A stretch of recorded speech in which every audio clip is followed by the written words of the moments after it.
What's going on, everybody? Just trashy things. So let's get straight into it. Where do I even begin? So when I listen and see what's been going on with this situation, I think that what really irks me is the fact that this woman was a chameleon to begin with from the beginning. She would do reaction videos to Kevin Samuels, Fresh and Fit. She even went on Fresh and Fit, got cooked by Myron, facts. Then she did a hit piece on Fresh and Fit, facts. And now, every time you watch Pearl, I don't know if I'm watching Fresh and Fit, because every time she says something, it sounds like Myron or Kevin Samuels. Now, I find it very interesting that a lot of people don't realize that this chick is a chameleon. Because remember, she started with reaction videos. Why this girl reacts to Kevin Samuels, why this girl that. Then that didn't really work, so then she pivoted to doing house tours. Remember, she showed off her 10-bedroom mansion, facts. That didn't work. But then she broke up with her boyfriend, and I noticed all of a sudden her tone began to change. All of a sudden, she was embracing a lot of red pill ideology. Now, to me, having studied a lot of psychology and human interactions, I'm not saying I'm a professional, but, having read up on it, I really thought she was projecting. Now, when you fast forward with the situation, shout out to the business, Jason Black, who exposed Pearl's mindset when it comes to slavery and her talk with Nick Fuentes. When it comes to that situation, notice how she never takes accountability. Every time that point is brought up, how she tries to soften the blow by saying how slavery was embellished so that they can control the narrative. Notice that she always pivots to Nick Fuentes said it. I was joking. It's out of context. Deflecting, not taking accountability. Chameleon.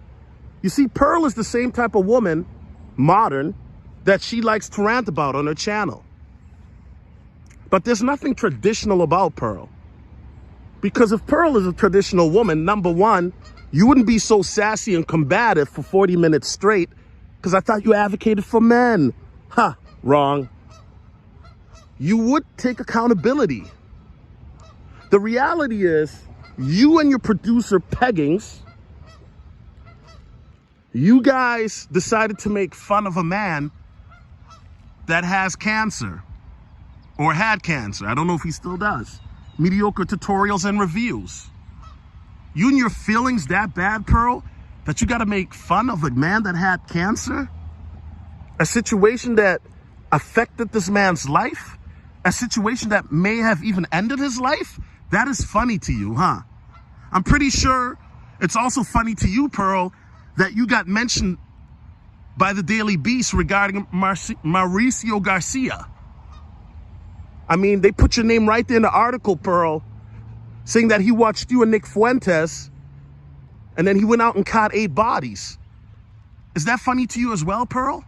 I don't think so. The reality is, Pearl, you can have your butter biscuit nibbling coons vouch for you and defend for you, but there's nothing that they can do for you because the whole world realizes that you fake. You say that MTR has to take the videos down since he doesn't rock with you. Okay, you're gonna copyright strike him. That's a shameful thing to do. But then, Pearl, you wanna upload the videos of you and MTR and the Red Pill Bachelor. Why? For the views and the money. So meanwhile, you're such a hypocrite. While you call out MTR for not having morals and integrity and honor, you do not have the same. Because if you did, when MTR said he didn't want to rock with you, you would have said, cool, then I'm not rocking with you either, and I'm not putting up the footage either. It's very simple, Pearl. But see, we know why you're uploading the footage, because yes, you spend a lot of money on it, and yes, you want to make money off of it. I understand it's a business. However, you can't tell somebody to do something, and then you're not willing to do it yourself. That makes you a hypocrite. Because if you really don't like MTR, and we know it's obvious now, you and your feelings, because you and MTR had a friendship where you were open with them and God knows what y'all had going on, then you wouldn't even put those videos up. It's very simple. Now, at the end of the day, Pearl, your incel audience, they might soup you up, but just remember, Officer Teddy now got you in the Daily Beast. And you thought that you can pivot and shift the blame to men. Typical chameleon tactics. And you have a lot of men that are incels that watch you that won't hold you accountable. Why? Because they think you're purty, Pearl. They think you're purty. What a joke. At the end of the day, women were never meant to advocate for men in a manosphere. At the end of the day, Pearl, you can say whatever you want, but at the end of the day, we all know that you're fake.